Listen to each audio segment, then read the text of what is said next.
देखिए बहू, आपको इतना पता होगा कि नेपाल जो है वो इंडिया के ऊपर में, ये वाला जो कंट्री है ये नेपाल है। हम इसको कलर दूसरा लेके बनाते हैं ताकि रेड कलर से आपको समझ में आए। ये जो है ये नेपाल है। नेपाल एक लैंडलॉक कंट्री है। लैंडलॉक उसे कहते हैं जो चारों ओर से भूमि से घिरा हो, और ये एक बफर देश है। बफर देश उसे कहते हैं जो दो बड़े देशों के बीच का एक छोटा देश होता है, बफर देश। तो जब नेपाल में ये नेपाल पहले बहुत ही शक्तिशाली हो गया था। मुगलों के पतन के बाद नेपाल के गोरखा शासक बहुत ही योद्धा थे, वो लोग बहुत ही वीर हो गए थे। उन लोगों ने ये नेपाल की ये जो सीमा है इससे आगे निकल गए। ये क्या किए, नेपाल में इसके अलावे ये लोग सिक्किम को भी ये लोग कब्जा कर लिए। ये वाला एरिया सिक्किम है, सिक्किम को कब्जा कर लिए। सिक्किम के साथ साथ नीचे का ये तराई एरिया है, ये जो तराई एरिया है ये अवध का था, तो नेपाल के शासकों ने अवध का एरिया भी कब्जा कर लिया। फिर ये आगे बढ़ के ये कुमायूं, उत्तराखंड का इधर का एरिया है कुमायूं, कुमायूं को कब्जा कर लिया। इधर गढ़वाल को कब्जा कर लिया। कुमायूं और गढ़वाल को मिला देते हैं तो उत्तराखंड हो जाता है। इन दोनों को कब्जा कर लिया। और यहाँ थी सतलज नदी, और ये थी तीस्ता नदी। तो नेपाल की जो सीमा बन गई वो सतलज नदी से लेकर कहाँ तक हो गई, ये तीस्ता नदी तक हो गई। ये यहाँ टी लिख देते हैं, तीस्ता, एस फॉर सतलज। सतलज से तीस्ता नदी के बीच में इनकी क्या हो गई, सीमा बन गई। इतना लंबा इनका क्षेत्र हो गया। इन बढ़ते साम्राज्य को देखते हुए ब्रिटिशर्स, उस समय तो हम लोग स्वतंत्र थे नहीं, इंग्लैंड का कब्जा था हमारे ऊपर, तो जो ब्रिटिशर्स थे सब इंग्लैंड वाले, उन्होंने इसके साथ युद्ध कर दिया। उस युद्ध को कहते हैं एंग्लो नेपाल वार, आंग्ल नेपाल युद्ध। यह युद्ध चला 1814 से लेकर 1816 के बीच में। इस युद्ध में गोरखा बहुत वीरता से लड़े, लेकिन अंग्रेजों का हथियार अच्छा था, उनकी स्ट्रेटजी अच्छी थी। अंततः अंग्रेजों की जीत हो गई और 1816 में एक संधि साइन हुआ। उस संधि यानी समझौते का नाम था सुगौली की संधि। अब आपसे क्वेश्चन ये पूछ सकता है कि सुगौली की संधि कब साइन हुई थी, तो देखिए सुगौली की संधि साइन हुई थी 1815 में, याद रखिएगा। और वो इम्प्लीमेंट यानी कब उसको अमल में लाया गया, कब से वो लागू हो गया, तो वो 1816 से। तो आप 1816 ही याद रखिएगा क्योंकि उसी दिन से वो लागू हुआ था। एक क्वेश्चन और पूछता है कि सुगौली कहाँ पे है, तो सुगौली बिहार के चंपारण में है। यहीं पे समझौता हुआ था गोरखा और अंग्रेजों के बीच में। इस समझौते के तहत कुछ बातें कही गई थी, उसको समझिए। इस समझौते के तहत कहा गया कि गोरखा लोगों ने जो गढ़वाल जीता है वो अंग्रेजों को वापस करे, कुमायूं वापस करे, तराई का क्षेत्र वापस करे, सिक्किम वापस कर दे। तो जब ये वापस कर देगा तो नेपाल की तो सीमा बदल जाएगी। अब सतलज से तीस्ता थोड़ी रहेगी जब ये वापस कर देगा तो। तब नेपाल की एक नई सीमा का निर्धारण किया गया जिस पर लेकर अभी विवाद चल रहा है। तो उस सीमा का नाम क्या है, तो समझते हैं हम लोग। आंग्ल नेपाल युद्ध में जब नेपाल की पराजय हुई तो अंग्रेजों ने नेपाल के लिए सीमा का निर्धारण कर दिया। उन्होंने कहा कि उत्तराखंड में जो शारदा नदी है, इसी शारदा नदी को ना नेपाल के लोग काली या महाकाली कहते हैं। तो जो महाकाली नदी है वो यहाँ से सीमा बनाएगी पश्चिम से, और इस सर में मेची नदी वो नेपाल से ही निकलती है। नेपाल का लास्ट नदी है मेची नदी। ये मेची नदी नेपाल से निकलकर बिहार के किशनगंज, इधर पे जिला है किशनगंज में महानंदा नदी से वर्तमान में मिल जाती है। तो ये इधर में महाकाली नदी बॉर्डर बन गया और यहाँ पर मेची नदी बॉर्डर बन गया। इन्हीं के बीच में क्या हो गया भैया, नेपाल हो गया। और नीचे में त्रिवेणी, आप पता होगा बिहार के चंपारण में त्रिवेणी बांध है, तो नीचे में त्रिवेणी नदी। तो ये नीचे का एरिया था, वो विवाद का कारण नहीं है। वर्तमान विवाद का काम महाकाली नदी। तो आप समझ गए। अब बात समझते हैं ये क्या चीज है, काला पानी और ये लेपुलेख विवाद, इस सब के बारे में। तो इतना समझे। अब नेक्स्ट स्लाइड में हम समझते हैं, ध्यान से समझिएगा। ये जो ट्रीटी थी, ट्रीटी को अगर आप ध्यान से देखेंगे इस पे, तो हम आपको समझा दिए थे। इंडिया नेपाल के बीच में एंग्लो नेपाल वार 1814 से 16 के बीच हुआ। सिगौली की संधि चंपारण में है 1816 में। कौन कौन से एरिया वापस करना पड़ा था, गढ़वाल, कुमायूं, तराई और सिक्किम का एरिया। नदी कौन कौन सी हो गई, महाकाली नदी से लेके, महाकाली नदी यहाँ से और इधर में मेची नदी के बीच में ये हो गया था। आप भले इसका स्क्रीनशॉट ले सकते हैं। पहले जो नेपाल था, पहले का नेपाल की सीमा यहाँ पे क्या थी, सतलज नदी, और इधर में तीस्ता नदी। लेकिन बाद में क्या कर दिया गया, नेपाल की सीमा को, नेपाल के सीमा को यहाँ पे ये हो गया आपका नेपाल में इधर बना दिया गया मेची नदी को, कि भैया पूरब में आपका मेची नदी और इस साइड में महाकाली नदी। तो ये सुगौली की संधि के बाद का है। नेपाल कहता है कि भैया हम इसी को मानेंगे। तो विवाद कहां से है, इसको मानेंगे। तो समझिए इसके बारे में। हालांकि इसका स्क्रीनशॉट लेना चाहते हैं तो ले सकते हैं, नहीं तो आप एक नोट्स बनाते चलिएगा। विवाद का कारण क्या है, तो उत्तराखंड से हम लोग को मानसरोवर यात्रा की शुरुआत करानी थी हम लोग को। तो मानसरोवर यात्रा कैसे होगा, तो ध्यान से देखिए। मानसरोवर यात्रा के लिए हम लोग एक बहुत लंबा रास्ता तय करते थे। मानसरोवर जाने के लिए हम लोग सिक्किम के यहाँ पर एक दर्रा है जिसका नाम है नाथुला दर्रा। इस नाथुला दर्रा से हम लोग कैलाश मानसरोवर जाते थे। यहाँ शंकर जी का स्थान है कैलाश मानसरोवर पर्वत पर, महाकाल। तो यहाँ हम लोग जाते थे जो श्रद्धालु हैं। तो भारत सरकार ने सोचा कि क्यों ना हम इन लोग को उत्तराखंड के रास्ते पहुंचा दें। यहाँ पर भी एक दर्रा है जिसका नाम है लेपुलेख दर्रा। तो यहाँ से क्यों ना पहुंचा दे। आप खुद देखिए कि यहाँ से बहुत फायदा होगा, दूरियां घट जाएंगी। इससे एक और फायदा क्या हो जाएगा कि हम चाइना से फ्यूचर में जब कभी युद्ध होता है तो हम यहाँ से सेना भी पहुंचा सकते हैं, क्योंकि चाइना का भरोसा करना बेवकूफ़ी होगी। तो भारत सरकार ने यही सोचा कि भैया हम यहाँ सड़क बना देते हैं। तो भारत सरकार में जितनी भी सीमा पर सड़कें बनेंगी बॉर्डर पे, वो बनाने का काम करता है border road organisation BRO। Border road organisation BRO, ये सेना के अंडर में एक संस्था है, यही काम करती है। ये क्या करेगी भैया, बॉर्डर पे सड़कें बना। अब विवाद कैसे हो गया, देखिए यहाँ पर काला पानी एक जगह का नाम है, काला पानी तक सड़क थी। उस सड़क को आगे बढ़ाकर लेपुलेख दर्रा तक लाया गया। यह सड़क की लंबाई थी 80 किलोमीटर। अब नेपाल कह दिया कि भैया आप ये जो सड़क बनाए हैं 80 किलोमीटर, ये हमारे एरिया में है, क्योंकि काला पानी और लेपुलेख दर्रा, लेपुलेख ये तीनों देशों के सीमा पर है। इधर में नेपाल, इधर में इंडिया, इधर नेपाल, इधर चाइना। तो ये जो आप सड़क बनाए ना, ये सड़क गलत है, ये हमारे एरिया में आप मत बनाइए। नेपाल कह रहा है कि हम सुगौली की संधि को मानते हैं, भारत कह रहा है कि हम भी उसी को मानते हैं। फिर विवाद कैसे हुआ, समझिए ध्यान से। देखिए आप इसको समझिए कि नेपाल है, यहां मान के चलिए नेपाल है, ये नेपाल हो गया, और यहां पर उत्तराखंड है, इधर का एरिया ये उत्तराखंड में। जो महाकाली नदी है उसकी 3 ठो शाखाएं हैं। ध्यान से समझिए, आप नक्शा को देखिए। जिसको हम ब्लैक कलर से किए हैं ये नेपाल है, और ये जो रेड कलर से बना दिए हैं ये इंडिया का उत्तराखंड राज्य है। अब सुगौली की संधि कहा गया था कि ये जो ब्लू कलर की नदी आ रही है, ये महाकाली नदी, ये नेपाल और इंडिया का बॉर्डर बनाएगी। दिक्कत इस बात की है कि नदी का उद्गम जो है वो 3 नदियों से मिलकर होता है। एक इधर वाले का नाम है लिम्पियाधुरा, इधर जो है लिम्पियाधुरा, तो सबसे इधर वाला एरिया है लिम्पियाधुरा, इधर में हो गया काला पानी, और सबसे लास्ट में है लेपुलेख, सबसे लास्ट में लेपुलेख।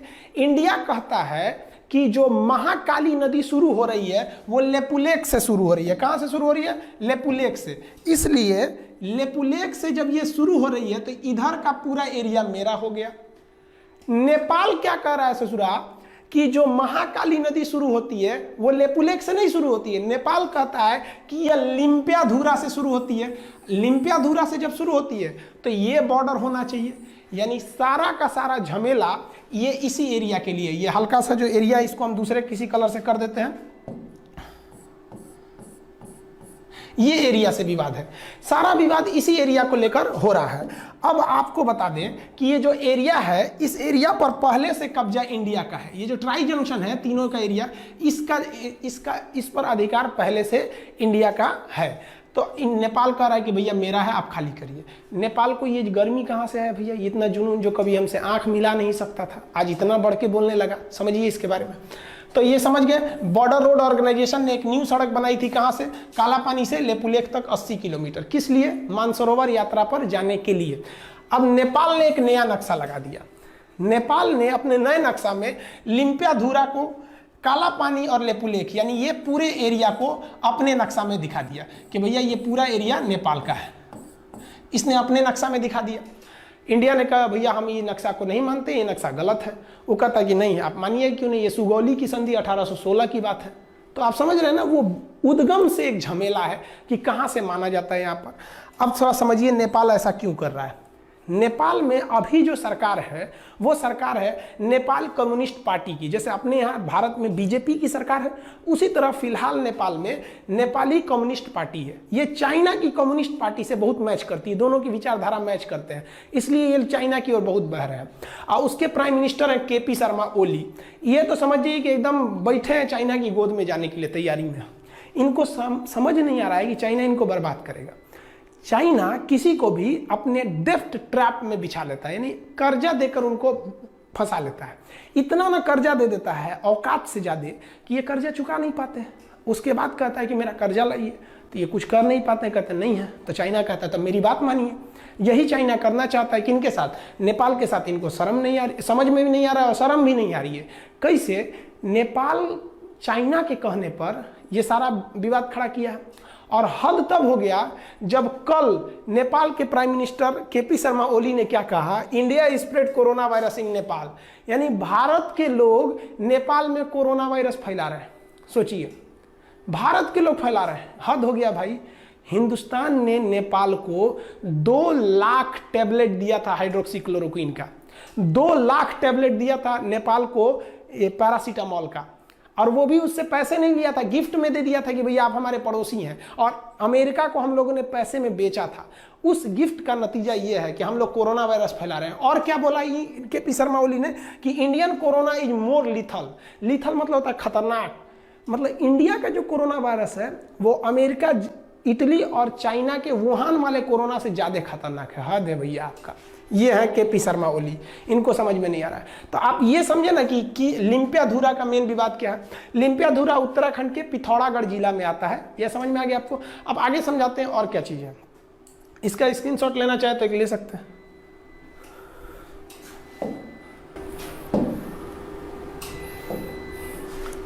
देखिए, जो सड़क बनाया गया है वो सड़क बनाना जरूरी भी था। हमारे जो श्रद्धालु कैलाश मानसरोवर यात्रा जाते हैं, आप उनका स्थिति देखिए, कितने दुर्गम इलाके में जाते हैं, दुर्घटना हो जाती है। और भी आप देखिएगा तो इस एरिया में क्या हालत है सड़क का। आप देखिए कितनी गहरी खाई है, इतनी गहरी खाई में ये लोग, हम लोग की यात्रा करनी पड़ती है। ये मतलब जो कैलाश मानसरोवर की यात्रा पे जो श्रद्धालु जाते हैं उन पे, तो ये सड़क बनाना एक तरह से जरूरी भी तो था। तो बॉर्डर रोड ऑर्गेनाइजेशन ने पहाड़ तोड़ के सड़क बनाया। देखिए, इतना आसानी से सड़क नहीं बनते हैं, ये पहाड़ तोड़ के सड़क बनाया। और बनने के बाद नेपाल कह रहा है कि भैया ये एरिया हमारा है, आप खाली कर दीजिए। तो थोड़ा हम अब हम ये समझते हैं कि इंडिया को नेपाल के साथ क्या करना चाहिए, हर चीज़ का एक कंक्लूजन होना चाहिए। तो देखिए उसके बारे में। देखिए, पहला तो इस मुद्दे को हमें नॉर्मली डेलीगेट बेसिस पे कूटनीतिक तौर पे सुलझा लेना चाहिए। कूटनीतिक मतलब होता है बातचीत करके अधिकारियों के द्वारा इस मामले को सुलझा लेना चाहिए। क्यों? क्योंकि हम अपने दोस्त बदल सकते हैं, पड़ोसी नहीं बदल सकते हैं। दोस्त तो बाद में आते हैं, पड़ोसी तो बगल में रहते हैं। अगर हम अपने पड़ोसी से ही दोस्त की तरह व्यवहार रखेंगे तो ज़्यादा अच्छा रहेगा। तो इंडिया इसीलिए नेपाल को समझाता है, लेकिन ये समझ नहीं रहे हैं। तो चलिए एक तो हम दिखाते हैं। नेपाल के साथ इंडिया ने ट्रेलर दिखाया था 2015 में। 2015 में मधेसिया विवाद था। इंडिया के कुछ मधेसिया जाति के लोग नेपाल में बसे हैं, नेपाल उन लोग का ध्यान नहीं रख रहा था। इंडिया ने भी क्या किया, तो ध्यान से देखिएगा। नेपाल का जो बॉर्डर शेयर होता है इंडिया के साथ, ये मैदानी क्षेत्र है, यहाँ ट्रक वगैरह जा सकते हैं, इस रास्ते से ट्रक वगैरह जा सकते हैं। लेकिन ये वाला एरिया पूरी तरह पहाड़ है और बड़े बड़े पहाड़ हैं। माउंट एवरेस्ट भी उसी साइड में है, बड़े बड़े। तो चाइना से इधर आना बड़ा मुश्किल हो जाता है। इसलिए चाइना हो गया या कोई भी हो गया, वो अपना सामान अगर चाहते हैं कि नेपाल को बेचें, तो वो नेपाल को बेचने के लिए वो सामान को चाइना से वो कलकत्ता बंदरगाह पे उतार देते हैं और कलकत्ता बंदरगाह से ट्रक के रास्ते इसको नेपाल पहुंचा दिया जाता है। इसका मतलब नेपाल पूरी दुनिया से अगर चाहता है जुड़े तो उसके लिए 2 ही रास्ते हैं, या तो भारत या तो चाइना। अब समझिए भारत और चाइना में क्या प्रॉफिट है उसको। अगर कोई आलू आप नेपाल भेजते हैं इंडिया के रास्ते, तो ट्रांसपोर्ट को जोड़कर अगर खर्चा निकालिएगा तो 1 किलो आलू अगर 10 रुपया है तो नेपाल पहुंचते पहुंचते वो 10 रुपये किलो का आलू 12 रुपये किलो हो जाएगा, क्योंकि यहाँ ट्रक वगैरह का भाड़ा भी जोड़ना है। लेकिन वही आलू जो 10 रुपये किलो अगर आप चाइना की ओर से भेजिएगा तो ये आलू 250 रुपये किलो हो जाएगा। इतना भयानक इधर मतलब पहाड़ है, सबकी जा ही नहीं पाएंगे आप यहाँ पे। तो इसलिए नेपाल को भी सोचना चाहिए कि भैया अगर भारत ने यहाँ से ब्लॉक कर दिया तो हालत खराब हो जाएगा। 2015 में भारत ने यहाँ से ब्लॉक कर दिया था, 2 महीने तक ब्लॉक कर दिया। 2 महीने में नेपाल का ये हाल हो गया कि नेपाल के जहाज़ों के पास पेट्रोल नहीं था। वो नेपाल के प्रधानमंत्री बोले थे कि कोई भी जहाज़ अगर नेपाल में आता है ना तो आप वो जहाज़ का पेट्रोल लेके आइएगा, हमारे यहाँ पेट्रोलों नहीं बचा हुआ है। ये हाल हो गया है नेपाल का। तो अगर इंडिया ब्लॉकेज लगा देता है तो नेपाल कहीं का नहीं बच पाएंगे। तो नेपाल को भी सोचना चाहिए कि हम ये ट्राई जंक्शन जो है जिसे वो लिम्पियाधुरा को मान रहा है, हम लेक को छोड़ ही नहीं सकते हैं, एकदम कंफर्म छोड़ नहीं सकते हैं। और ये नरेंद्र मोदी बैठे हैं प्रधानमंत्री, कश्मीर छोड़वे नहीं किए, लोग कूद रहे थे पाकिस्तानी, ये वो लेपुलेक छोड़ेंगे यहाँ पे। इनका भी दिन खराब चल रहा है, विनाशकालीन विपरीत बुद्धि। आप समझदार हैं, आप भी समझते हैं ये सब चीज़ों के बारे में। तो ये टोटल ट्राई जंक्शन का विवाद था। आप होप आप समझ गए होंगे काला पानी। तो काला पानी, लेपू लेक, लिम्पियाधुरा, ये एरिया जो है ये कहाँ पर है? पिथौरागढ़ उत्तराखंड में है। तो नेपाल को इंडिया की कितनी ज़रूरत है आप समझ सकते हैं।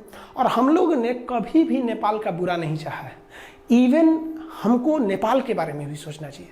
हिंदुस्तान ने ऐसा कोई युद्ध नहीं जीता है जिसमें नेपाल के गोरखा भाइयों का खून न बहा हो। हमारे जनरल थे मानिक साहब, बहुत ही बहादुर फील्ड मार्शल, जनरल से भी ऊपर का पद होता है फील्ड मार्शल। इतना ऊपर पद होता है सेना में कि आज तक 2 ही लोग को मिला ही, KM करियप्पा और मानिक साहब। मानिक साहब ने बोला था कि अगर तुमसे कोई कहता है कि मुझे मरने से डर नहीं लगता है तो समझ जाना वो झूठ बोल रहा है, या तो वो गोरखा सिपाही है। तो भारत में गोरखा सैनिक भी है। तो हमें ये भी देख के चलना है कि नेपाल से अच्छा संबंध बना के रखें ताकि वहाँ से हमारे देश में गोरखा सैनिक आ सके। बहुत ही योद्धा होते हैं और पहाड़ों पर लड़ने के लिए माहिर होते हैं, और कश्मीर में पहाड़ी एरिया में वो बहुत कुशलता से अंजाम दे सकते हैं। कारगिल की लड़ाई में भी वो लोग भाग लिए थे। हम भी भगवान से दुआ करते हैं कि भाई जल्दी जल्दी, एक तो कोरोना का संकट है, उस पर से एक नया संकट लेके चले आए, तो इसको भी जल्दी से सुलझा लेंगे नेपाल और भारत के इस रिश्ते को। आई होप आप इसको समझ गए होंगे। नेक्स्ट हम आपको समझा देंगे कि टूर ऑन ड्यूटी क्या चीज़ है, सेना में 3 साल कैसे जाना है, फिर नेपाल से क्या, नेपाल के साथ चाइना के साथ अभी जो नया विवाद हो गया है वो क्या चीज़ है, इस सब के बारे में हम समझा देंगे। वीडियो 5-6 दिन से नहीं डाल पाए एक्चुअली, वो लॉकडाउन के पीरियड में सबको बहुत सारे काम है। बहुत से ऐसे गांव हैं जहां पे गवर्नमेंट नहीं पहुंच पा रही है, उन लोग को भी खाना पानी देना रहता है। तो आपको भी अगर कहीं ऐसा लगता है कि कोई ज़रूरतमंद है तो आप भी वहां जाइए, हर काम छोड़ के वहां जाइए, क्योंकि बार बार अपने देश को सेवा करने का मौका आपको नहीं मिलेगा। यही वक्त है कि आप अपने कामों के बीच में से कुछ समय निकाल के उनको भी समय दीजिए। तो जब अब कभी कभी वीडियो रुक जाता है तो आप बात समझिए बाबू, उस काम को भी हम छोड़ नहीं सकते। तो थोड़ा हम उधर बिजी थे इसलिए हम वीडियो नहीं बना पाए, अब आ गए हैं, अब वीडियो कंटिन्यू रहेगा। आई होप आप ये समझ गए होंगे।